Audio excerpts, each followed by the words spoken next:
Muchas gracias, presidenta. Señores portavoces, comparezco hoy ante la Asamblea de Madrid a solicitud del tercer grupo de la Cámara y me complace especialmente que sea para dar cuenta del resultado de la 26ª Conferencia de Presidentes celebrada en La Palma, que tuvo un marcado contenido político y económico.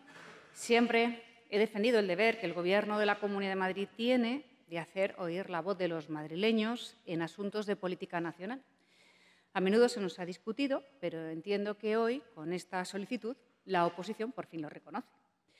Dejando aparte las limitaciones del formato que tanta eficacia le restan, pues la conferencia de presidentes es la conferencia del presidente para que hable él y, una vez que ya no están los medios de comunicación, hacernos pasar un rato a los demás, este encuentro y los acontecimientos posteriores han servido sobre todo para comprobar la incapacidad del Gobierno a la hora de afrontar una hora tan crítica como la que vivimos.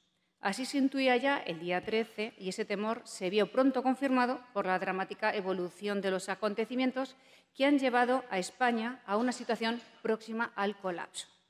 Abordamos en La Palma temas diversos como el estado de la pandemia, los fondos de recuperación o la cooperación en materia de protección civil.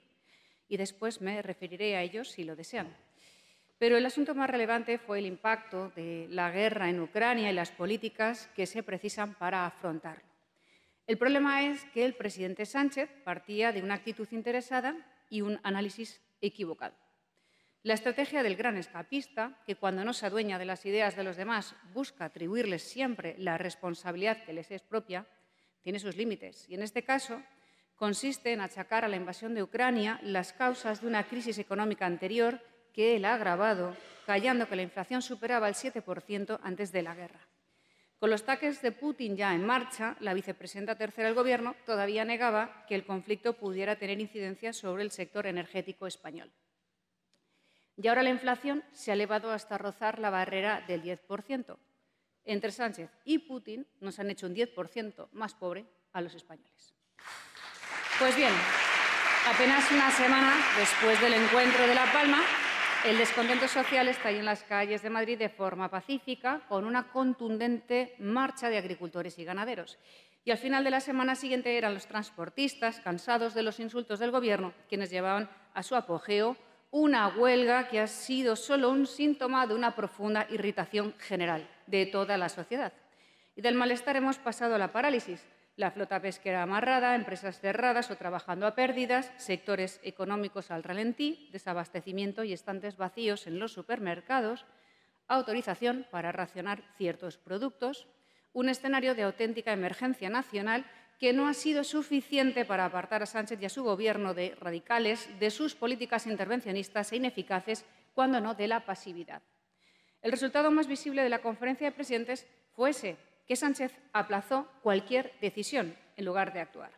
Ha dejado macerar los problemas, aguardando el día 29 para anunciar alguna medida y cuando lo ha hecho no ha convencido a nadie. Incluso con la guerra en marcha ha preferido esperar y ver, aun cuando la situación era y sigue siendo insostenible para muchos españoles que no pueden afrontar el encarecimiento de la vida con su nómina o levantar la persiana de su negocio por la mañana. Y es que desde el Falcón los problemas de los españoles se ven muy pequeños. Por eso los tiempos de las poses del Gobierno no tienen nada que ver con las necesidades imperiosas de los ciudadanos y de nada válido que los presidentes autonómicos le urgiéramos a actuar cuanto antes. Le pedimos que suspendiese los impuestos que gravan la energía o aplicar un tipo superreducido a la factura de la luz. Le pedimos aliviar a las economías de todas las familias con parte del presupuesto en manos de la ministra Montero, tan ocupada en promover campañas contra los jueces. Le pedimos que pusiese en marcha un fondo extraordinario para compensar el gasto específico que la crisis de Ucrania está suponiendo en las arcas de la Comunidad de Madrid. Le pedimos que cambiase su errática política en materia de energía, sacándola de la agenda ideológica de la izquierda. Le pedimos que bajase los impuestos generales, reduciendo las retenciones del IRPF para aliviar el bolsillo de las familias. Y, por supuesto, le insistimos en redirigir los fondos Next Generation hacia iniciativas que sirvan para amortiguar los efectos de la inflación y no para remodelar sedes sindicales. Por cierto, el hecho de que los fondos europeos estuvieran en el orden del día no sirvió para arrojar luz sobre la arbitrariedad con que se han repartido. ni sobre la falta de transparencia respecto a los 50.000 millones de euros que gestiona directamente el Gobierno. Todo ha sido en vano. Sánchez ni siquiera ha sabido aprovechar el voto de confianza que le dimos antes de su gira por Europa para que no alegara que no tenía el respaldo suficiente. Lo ha tenido y no ha estado a la altura. Y no ha convencido en Bruselas, donde se considera un error sus planteamientos, ni tampoco ha adoptado en España las medidas apremiantes que se necesitan y que le reclamamos. Cuando ha querido moverse, ha sido tarde, por lo que su plan nacional ha quedado superado por la situación. Nosotros fuimos a La Palma con aportaciones, suscribiendo una declaración que ahora es él, como siempre, quien incumple. Se comprometió a realizar rebajas fiscales para amortiguar el impacto de los precios de la energía en los recibos que pagan familias y empresas. Hoy se niega a hacerlo, optando por las subvenciones, al igual que gobernantes de otras épocas que prefieren hacer una aparente concesión a los españoles que pagan ellos mismos antes que reconocerles un derecho. Y no es que ella no sea una persona creíble, pero es que esta es su enésima mentira y convierte, por tanto, todo en papel mojado. Su palabra se queda así. Y no necesito recordar las consecuencias que la inflación anterior más el curso de la guerra tienen en las familias, los negocios y la propia Administración autonómica. Para la Comunidad de Madrid va a suponer un gasto adicional que ya supera los 1.500 millones de euros. Solo la factura energética del transporte público representa 539 millones. Nos gustaría saber qué va a hacer el Gobierno para ayudarnos. Espero que la respuesta no sea el último disparate de los socialistas madrileños. Añadir una subvención complementaria a los carburantes para seguir cebando la escalada de precios en las gasolineras o impedir que los ciudadanos utilicen sus vehículos. Y, por supuesto, también hay otra dejación de funciones cuando no se compromete con el transporte público de nuestra región, cuyos fondos el Gobierno mantiene congelados. Y frente a la falta de sensatez de la izquierda, el Gobierno de la Comunidad de Madrid se ha puesto en marcha desde el primer día de la invasión, tanto en materia económica como humanitaria. Y vamos a seguir bajando impuestos para aumentar la renta disponible de las familias madrileñas y a continuar eliminando obstáculos burocráticos para la economía y el empleo.